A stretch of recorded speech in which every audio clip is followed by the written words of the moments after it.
IELTS-15. Published by Cambridge University Press and Cambridge Assessment English 2020. This recording is copyright. Test 1. This is the IELTS listening test. You will hear a number of different recordings and you will have to answer questions on what you hear. There will be time for you to read the instructions and questions, and you will have a chance to check your work. All the recordings will be played once only. The test is in 4 parts. At the end of the test, you will be given 10 minutes to transfer your answers to the answer sheet. Now turn to Part 1.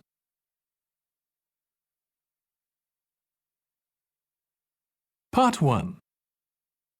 You will hear a woman phoning a friend to get information about a job agency. First, you have some time to look at questions 1 to 5.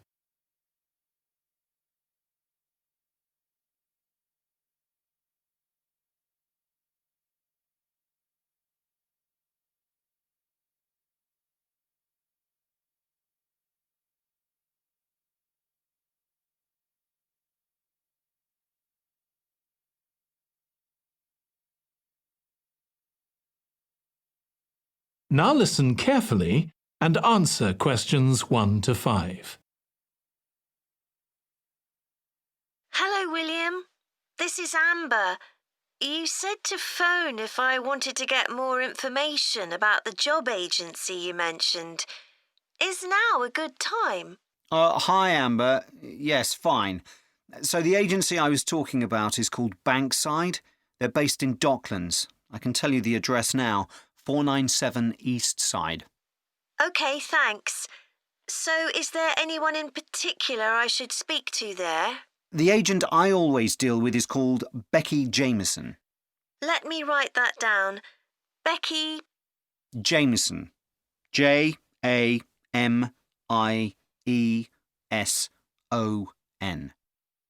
Do you have her direct line? Yes, it's in my contacts somewhere. Right, here we are. 07866 510 333. I wouldn't call her until the afternoon if I were you. She's always really busy in the morning trying to fill last-minute vacancies. She's really helpful and friendly, so I'm sure it would be worth getting in touch with her for an informal chat. It's mainly clerical and admin jobs they deal with, isn't it? That's right. I know you're hoping to find a full-time job in the media eventually, but Becky mostly recruits temporary staff for the finance sector, which will look good on your CV and generally pays better too.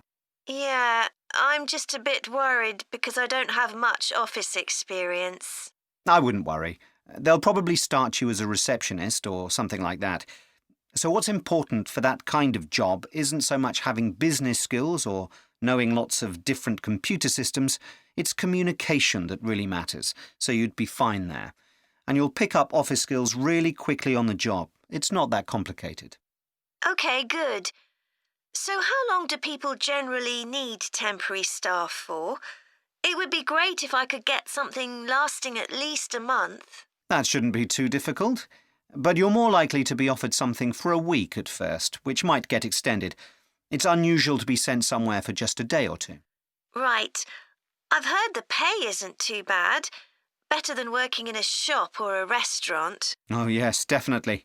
The hourly rate is about £10, $11 if you're lucky. That's pretty good. I was only expecting to get £8 or £9 an hour. Before you hear the rest of the conversation, you have some time to look at questions 6 to 10.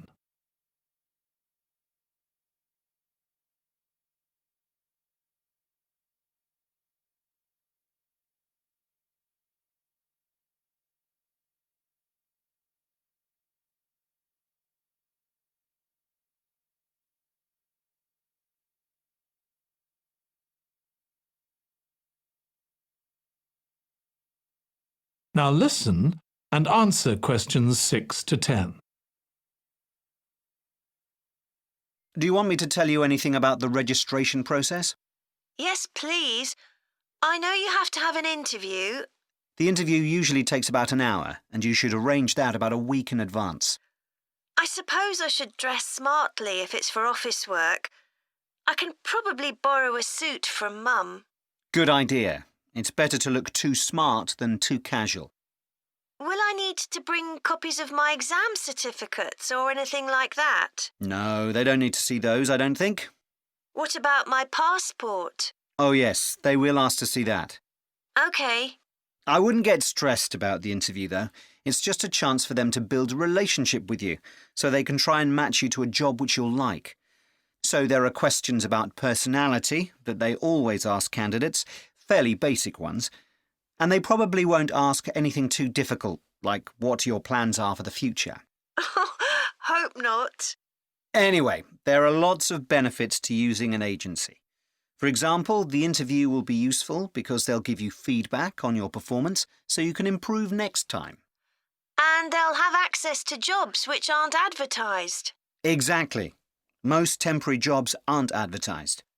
And I expect finding a temporary job this way takes a lot less time. It's much easier than ringing up individual companies. Yes, indeed. Well, I think I've covered it.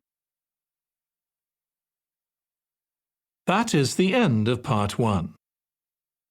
You now have 1 minute to check your answers to part 1.